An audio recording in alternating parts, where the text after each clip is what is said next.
Hi all, welcome to football arena. Brazilian ദേശീയ ടീമിന്റെ പുതിയ പരിശീലകനായിക്കൊണ്ട് കാർലോ ആഞ്ചലോട്ടി ചുമതലയേറ്റിട്ടുണ്ട്. ലാലിഗയിൽ റയലിനോടൊപ്പം അവസാനത്തെ മത്സരം കളിച്ചു കഴിഞ്ഞതിന് ശേഷം കാർലോ ആഞ്ചലോട്ടി ഉടൻ തന്നെ ബ്രസീലിൽ എത്തും.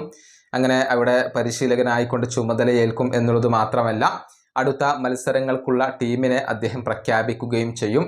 ഇതുമായി ബന്ധപ്പെട്ടുകൊണ്ട് ചില റിപ്പോർട്ടുകൾ പുറത്തേക്ക് വന്നിട്ടുണ്ട്. അതിലൊന്ന് കാസിമിറോയുമായി ബന്ധപ്പെട്ടതാണ്.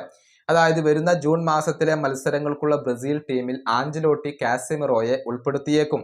അത്തരത്തിലുള്ള സൂചനകളാണ് ഗ്ലോബോ ഉൾപ്പെടെയുള്ള മാധ്യമങ്ങൾ നൽകുന്നത്.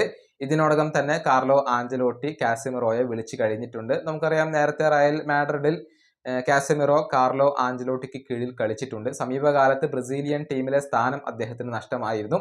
പക്ഷെ അദ്ദേഹം തിരിച്ചെത്തിയേക്കും എന്നാണ് റിപ്പോർട്ടുകൾ ചൂണ്ടിക്കാണിക്കുന്നത്. ഇനി ഇതിനോടൊപ്പം ചേർത്ത് വായിക്കേണ്ട മറ്റൊരു കാര്യം, കാർലോ ആഞ്ചലോട്ടിയെ ബ്രസീലിയൻ ദേശീയ ടീമിന്റെ പരിശീലകനായി നിയമിക്കുന്നതിൽ വലിയ പങ്കു വഹിച്ചത് ബ്രസീലിയൻ സൂപ്പർ താരമായ നെയ്മർ ജൂനിയർ ആണ്. അദ്ദേഹത്തിന്റെ പിതാവ് വഴിയാണ് നെയ്മർ ഇതൊക്കെ ചെയ്തിട്ടുള്ളത്. ബ്രസീലിയൻ ബിസിനസ്മാൻ ആയ ഡിയേഗോ ഫെർണാണ്ടസ് ആണ് യഥാർത്ഥത്തിൽ കാർലോ ആഞ്ചലോട്ടിയെ കൺവിൻസ് ചെയ്തുകൊണ്ട് ബ്രസീലിയൻ ദേശീയ ടീമിലേക്ക് എത്തിച്ചിട്ടുള്ളത്.